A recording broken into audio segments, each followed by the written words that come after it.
My dear students, তোমাদের আজ geography থেকে একটি প্রশ্নের আমি উত্তর দেব।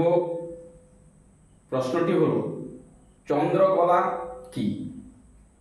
না, আমরা জানি অমাবস্যা থেকে পূর্ণিমা এবং পূর্ণিমা থেকে অমাবস্যা চাঁদের যে হ্রাস বৃদ্ধি ঘটে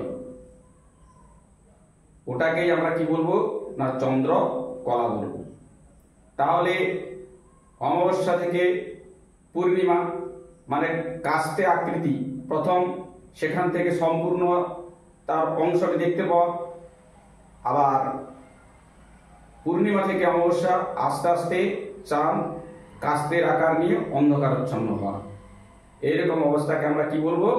না, চন্দ্রকলা বলবো। নিশ্চয়ই তোমরা বুঝতে পারলে চন্দ্রকলা কি। যদি পরীক্ষায় পড়ে তাহলে তোমরা সুন্দরভাবে লিখে আসবে। যদি বোঝার কোনো অসুবিধা হয় তাহলে তোমরা কমেন্ট করবে। পরের প্রশ্ন উত্তর পাওয়ার জন্য চ্যানেলটা ফলো দিয়ে সাবস্ক্রাইব করে পাশে থাকবে।